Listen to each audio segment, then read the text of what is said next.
In this video I will refresh you on the topic of dividing whole numbers.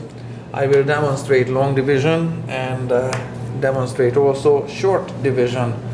Now some of the people in English speaking countries may not be familiar with short division acutely, but this is taught in European countries everywhere. The benefits and disadvantages of the two layouts, because they only differ in layout, will also be discussed. Let's get started with long division. And say we have a number something like 3865 and is gonna be divided by the number 17. That's how it's written up. There we go. So it's a 4-digit number being divided by a 2-digit number, and this number that is to be divided is the dividend. This number here, the 17, that's the divisor, and when you write down the result goes up top here, and it's the quotient.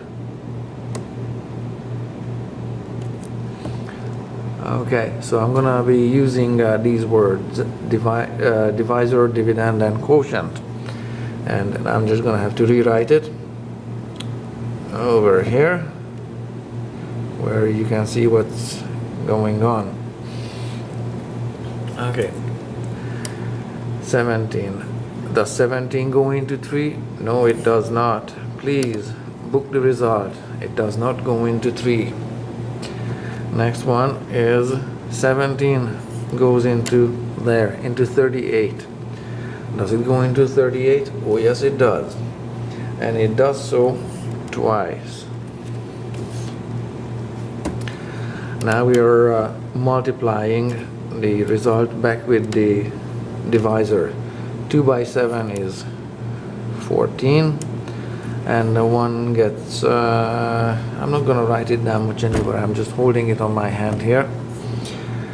So 2 by 7 is 14, the 1 is not written down anywhere, just the 4. 2 by 1 is 1, sorry, 2 by 1 is 2, plus the 1 is 3. And then we subtract 1 from the other. 38 minus 34 is 4.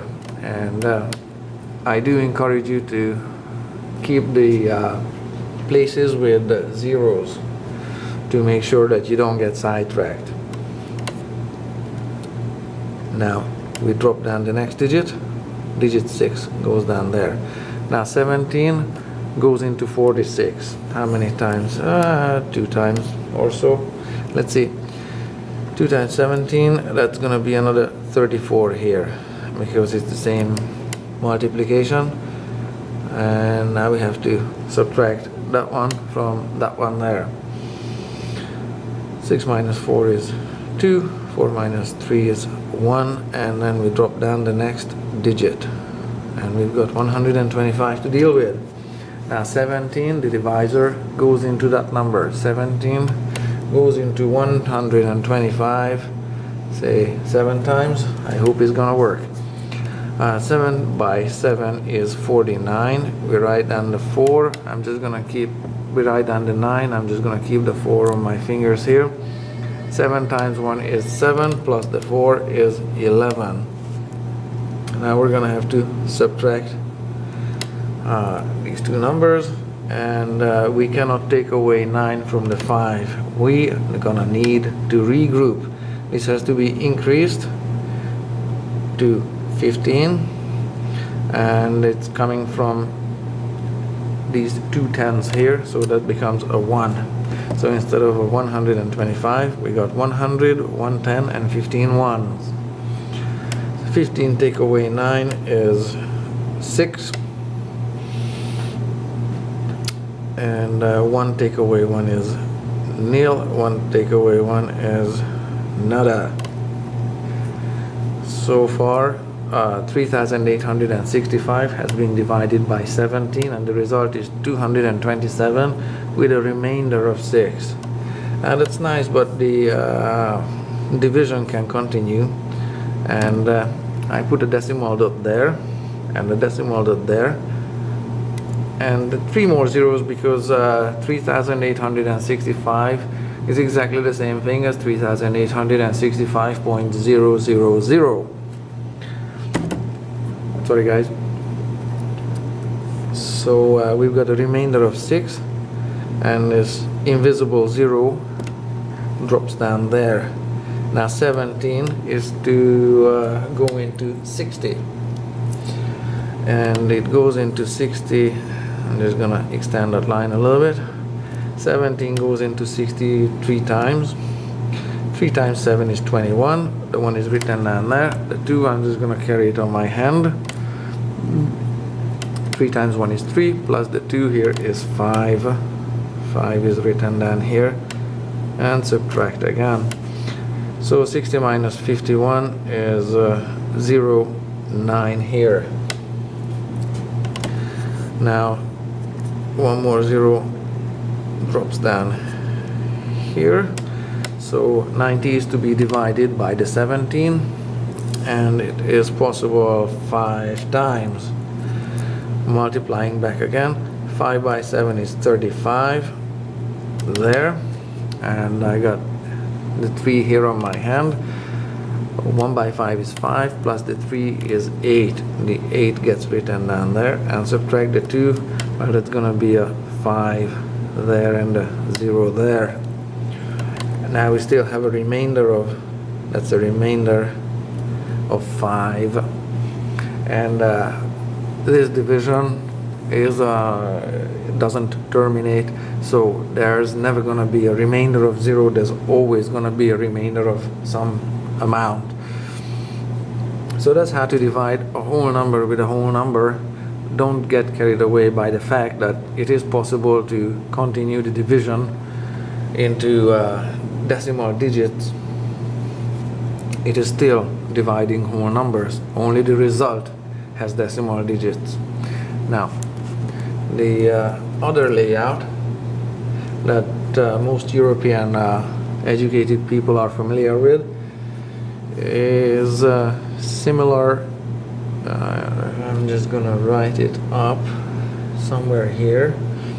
3865 is gonna be divided by 17, and you can notice right away that the dividend and the divisor traded places, and there's benefits to it, and I will share those with you in a few moments. Let's just work through this one to see how the mechanics of division works.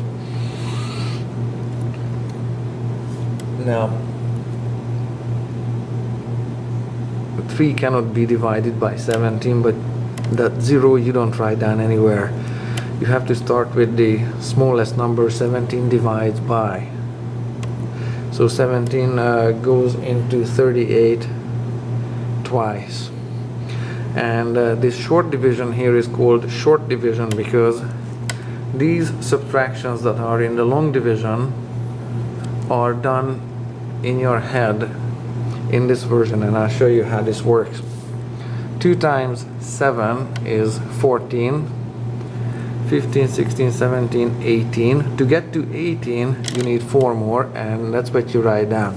Now, I know this is not 18, this is 38, but you just ignore the 3 for now, please, and just go to the nearest number that you can go up, counting up from the result of the first multiplication. So 2 by 7 is 14. 16, 17, sorry, 15, 16, 17, 18. So you write down the 4, and because you got to 18, you carry the 1. 2 times 1 is 2, plus 1 is 3. You already have the 3 written down here, so there's nothing else to be added to the situation here. Essentially what you're doing is 2 times 17 is 34, and you need 4 more to get to 38. The 6 drops down. It's not a spectacular drop, but it is there. The 6 drops down here, and now 46 is to be divided by 17. I believe that is possible twice, and we do the same. 2 times 7 is 14, 15, 16. To get to the nearest number with this ending, it needs 2 more, and only that 2 is written down here. And it was a 16, so the 1 from the number 16 is a carryover amount. 2 by 1 is 2, plus the 1 is 3, and to get to 4 we need 1 more, and that gets written down there. The next digit drops down, and it's 125. 17 goes into 125 7 times. Let's multiply back. 7 times 7 is 49, 50, 51, 52, 53, 54, 55. That's a 6 here, and we got to 55, so the remainder is 5. Okay, 1 by 7 is 7, 8, 9, 10, 11, 12. We used up all the carryover amount, so we write 0 there and 0 there because the 12 is already written down there. And we've got a remainder of 6 here, and we ran out of whole numbers. We have a remainder of 6, just like here we had a remainder of 6 when we were done with the whole numbers. And now we have an invisible 0 there, because I'm continuing 3865 with 0.000, so I'm dropping down an invisible 0 from there. And 17 goes into 60. It does so 3 times. Oh, I forgot to place the decimal dot there. It does so 3 times. 3 times 7 is 21, and to make it to the nearest 10 we need 9, and if we do so we get to 30. 30 is the remainder. 3 times 1 is 3, plus 3 is 6, and 6 is already written down, so I write down there a nothing. The next invisible 0 drops down there, and we have a 90. 17 goes into 95 times, and we multiply back. 5 times 7 is 35, plus 5 to make it 40. 4 is the carryover amount. 1 by 5 is 5, plus the 4 is 9, so I write down nothing there. So we have a remainder of 5. I just made 2 decimal digits there, and you can see that the quotients are the same, and the mechanics of division work very similarly. In the short division, the subtractions are not written down, but the amounts are the same. There is 46, there is 46, there's 125, there is 125 there, there's the 60, there's the 60, 90, 90, remainder 5, and remainder 5 there. Now the benefits and disadvantages of both, I'm going to write them up here quickly. With long divisions, you have more built-in checks and balances. Long division, I'm just going to abbreviate it to long div. You have more checks, and I'm just going to write plus balances. What does that mean? It means that you can see your subtraction, and it's easier probably to find an error if there is an error anywhere in the division. The benefits of short division is that the order is not reversed. The order of operations doesn't have to be reversed. What does that mean? I'm gonna give you another example here. Say 3 divided by 4. I know this is a fraction, but all fractions are divisions by heart. So 3 divided by 4. To do this in the European layout or the short division layout, this is how you do it. And you can start working it out there. In the traditional format, you're going to have to flip them, and the 4 goes there and the 3 goes there. And when we are converting fractions into 10-based decimals, this might be a problem, because I find that many students write it up this way. Incorrect. If this is the original fraction, this is how it should be written up, not this way. So this is the reason why the short division is maybe easier for you, because the order of numbers is not reversed. So let's do both quickly here. Does 4 go into 30? No, it does not. Please book the result up there in line with the proper place values. Oh yeah, and in long division, the quotient, the place values of the quotients is conserved. Place values are consistent. So that's for the long division, and this is a benefit for the short division there.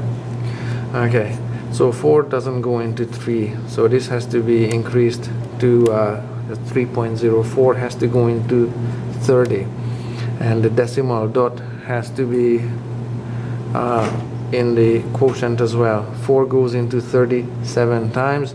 7 by 4 is 28. We do the subtraction, that's a 2.